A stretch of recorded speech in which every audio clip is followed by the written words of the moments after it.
Saudara, seorang nelayan di Kabupaten Aceh Barat Daya diduga hilang saat melaut di Desa Lama Muda, Kecamatan Kuala Bate, Kabupaten Aceh Barat Daya. Hingga kini petugas gabungan BPBK, TNI Polri, Tagana, SAR, dan masyarakat masih melakukan upaya pencarian di lokasi titik korban hilang.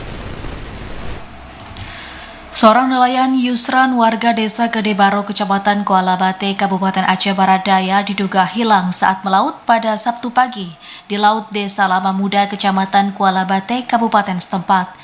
Hingga kini petugas gabungan BPBK, TNI, Polri, Tagana, SAR, dan masyarakat masih terus melakukan upaya pencarian korban. Satu dolphin dan speedboat diturunkan ke lokasi guna memudahkan pencarian.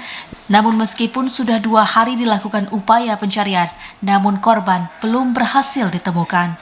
Puluhan petugas gabungan kesulitan mencari korban lantaran gelombang tinggi dan angin kencang di lokasi korban hilang pertama kali. Kepala BPBK Aceh Barat Daya, Armayadi, mengatakan hingga kini petugas masih melakukan pencarian namun belum membuahkan hasil. Masih dari masyarakat, jadi kemarin kita sudah mulai bergerak untuk melakukan pencarian.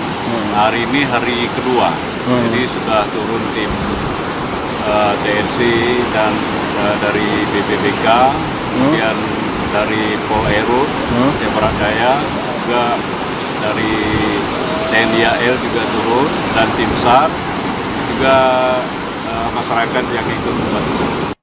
Sebelumnya, korban dilaporkan hilang setelah ditemukan bot dan topi milik korban terombang-ambing di laut. Dari Aceh Barat Daya, Aziz Saputra, TVRI melaporkan.